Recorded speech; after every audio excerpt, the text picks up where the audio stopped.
This week I started my biggest project to date, and I wasn't able to complete it in just a week. So today I'm showing you how I built the start of this theatre, and next week we're going to finish it off with its small details and painting. So subscribe to see that and stick around to see more.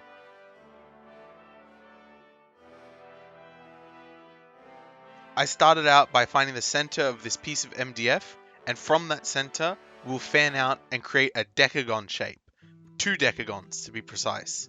The inner one will be where the stage sits, and the outer one will be split into 4 different pieces for the rest of the building. Using this template of 2 decagons, I mark out the edges. I tried drawing an actual decagon and it was way too hard, so this is just a lot easier. So I mark out the outer sides, and then I cut it down and mark out the inner edges, and then draw lines out from the center. And this will give me the exact point where each of the edges will be on any size decagon. I then mark out a 6-inch radius for the center decagon and an 11-inch radius for the outer decagon. I then mark which side goes against which, just in case any cutting errors have been carried through to the whole piece, and I cut those out using a jigsaw and a Stanley blade for the center parts.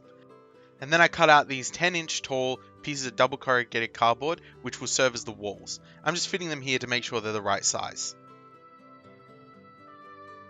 Now that I'm confident on the size, before I go sticking them down proper good, I'm going to mark out any windows that I want to cut out, because it'll be a lot easier to do it now, as well as mark out where each of the floors will go. So I've got a floor 1 inch from the ground, another 3 inches from the ground, and then another 3 inches above that.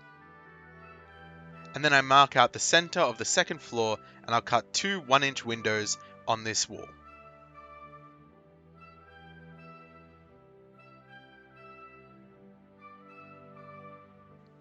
And then after cutting the windows, I fill any exposed corrugation with a 50-50 blend of bicarbonate soda and PVA glue.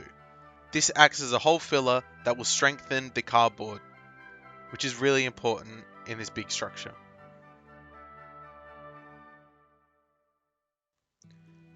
Before we go fitting the walls to the base, I wanted to add some undulation to the ground. Even though this area would have been cleared out and flattened down, there'll still be some rough spots, because it isn't perfect machine work. Using this air dry clay that has seen better days, I roll out some flat shapes that'll go onto the ground. And using hot glue to secure all the walls down, I then come in with those flat shapes and glue them onto the ground. As well as this, I mix up some texture paste using sand and PVA glue and cover absolutely everything on the ground with that as well. On some of the pieces that have warped, I just put a bunch of PVA glue on the back and coat that and let that dry, and that will bend it back into shape. Just like my other miniature houses, I coat the walls in PVA glue and then sprinkle over a really fine grained sand. And now for texturing all of the wood, I use a wire brush on the balsa wood. And then for putting detail in the coffee stir sticks, I use this file. Now, when I get the hang of this, I just hold my hand above the file and run the stir stick between my hand and the file. And I go through about 600 of these. And this is a really, really great texture, so it's all worth it. Now, the balsa woods will be the beams holding everything up. So I'm going to mark out where each floor will be, that way they correspond to the walls. And then I'll connect them, making sure they dry straight up. And then I'm going to use popsicle sticks for the floorboards beneath the floorboards that hold the floorboards up. And this is the same technique that I use on every single floor. Making sure that there is enough space that each board can sit and flush along the top. And then I lay out all the floorboards, texture side up, 3 inches long, and cut out all the excess later on. Thankfully, before the end of this project, I do acquire clippers that are way better than these ones. And it was only $6. I should have done it a long time ago. For making the wall between the stage and backstage, I just cut out some chipboard, and I'm going to paint this up to look like a mural or some wood or something like that. I don't know. I'll figure it out when the time comes, which, as of making this, is very soon.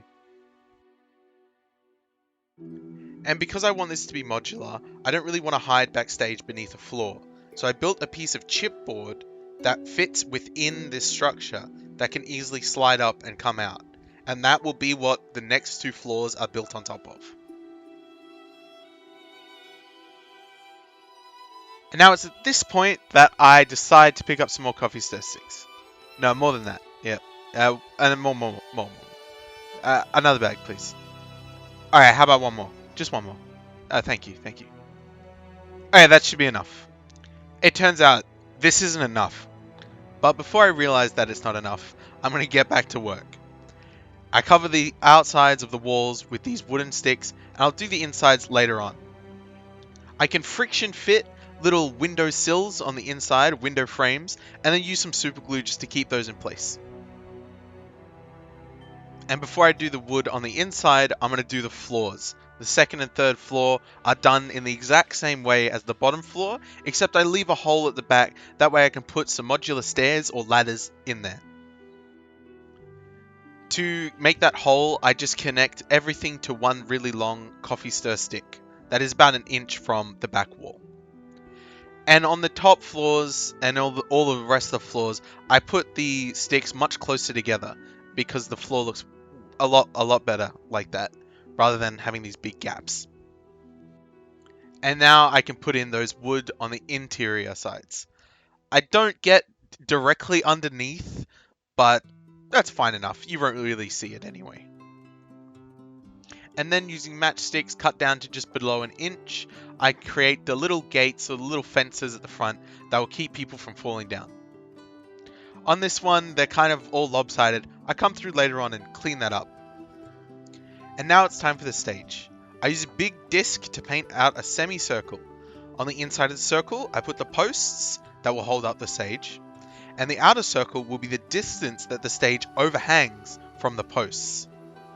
So that way, the posts are kind of hidden by the stage, so any mistakes or any ugly looking parts won't really be noticed. And in gameplay, you could crawl under the stage and hide. And then the rest of the structure basically follows the same principles as all of the rest of them.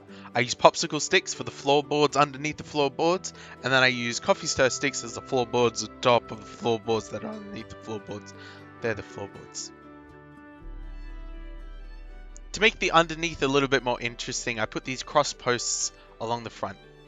They're pretty uneven, but I mean, when you're really going to look at this, it's going to look alright. I'm going to put a bunch of undergrowth and vegetation growing around here anyway.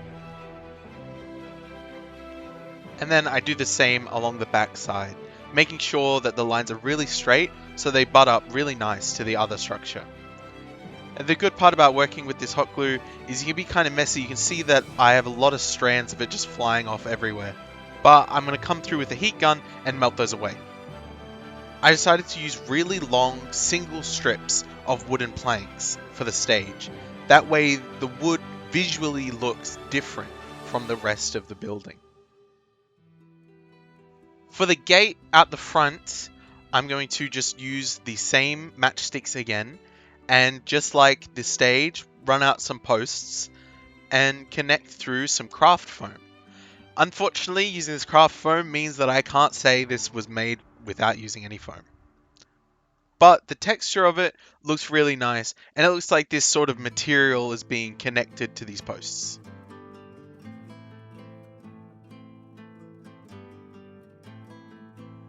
And even without any paint, these look really good, so I'm going to go do it on the back as well. But now it's time to head back inside to that theatre building.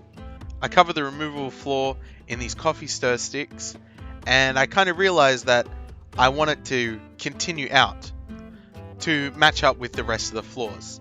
Thankfully, I can just slide in some popsicle sticks into the gaps that are already left for me and fill out the rest of the floor. And this looks a lot better than just having it end.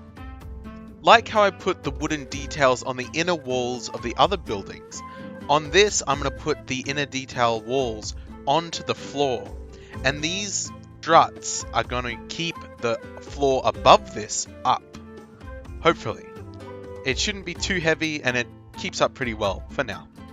And just like the other structures, I build this popsicle stick framework, but I connect it to that strut at the back, which is connected to the floor, and I connect it to the balsa wood planks.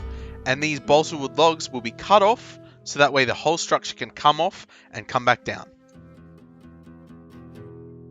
In the reference images that I'm using, the top floor of Backstage, or the theatre area, is a walled off. And on to the wall is painted this beautiful mural. So I'm going to have to try my hand at that next week. Talking of, if you have any ideas for things you want to add, or these tiny details that you think would look good, leave it in the comments below. I have to add a door, some stairs that'll be modular, move around, the chairs for people to sit on, so a bunch of flock outside to make it look really nice. If you have any ideas, leave it in the comments. And now, for the roof, the final part that we'll be doing in this section. I'm going to use this cardstock just to mark out the base of the piece, and then use that as the structure for the roof, because theoretically it all should be the same. And in practice, it's pretty damn close. So my first idea for the roof, I cut out these isosceles triangles, which should have a 45-degree angle in the corner, and they will go on each turn and each edge of the roof. And then onto that, we can then build a proper roof structure. As well as having a proper playable interior, I also want to have a playable roof, so you can hide up in the rafters or shoot down from them. So that means eventually that white piece of cardstock is going to be ripped away, and we're going to be only left with a single structure. So the structure has to be pretty strong. I'm using a piece of balsa wood as the main base, and then several coffee stir sticks along the edge, and then I'll add my own rafters in later on.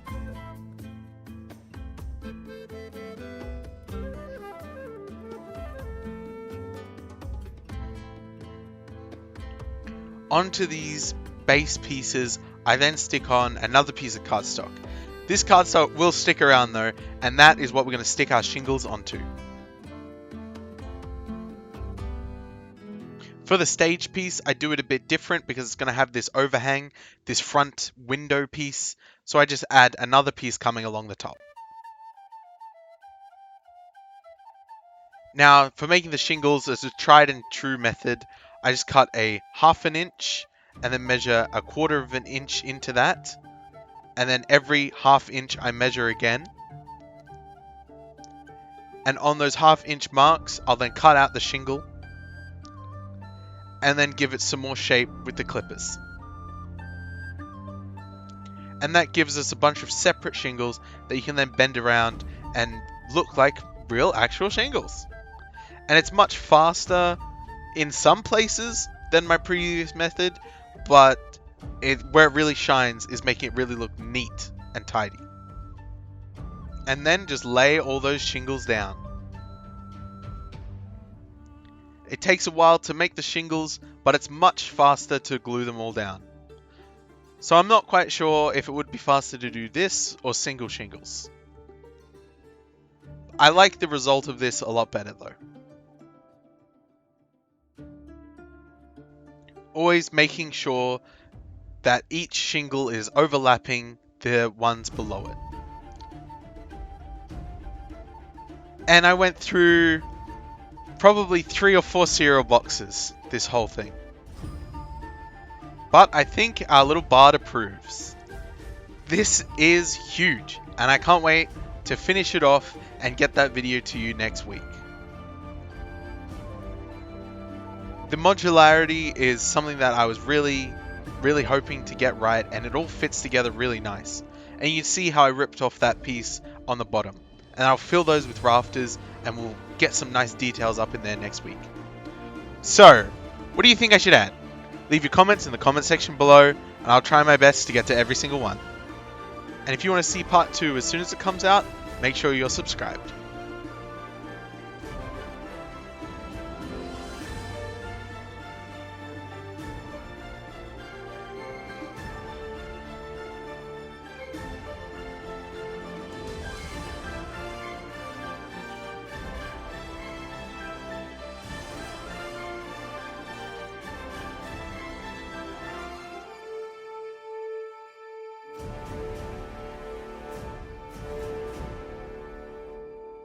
Thanks for watching.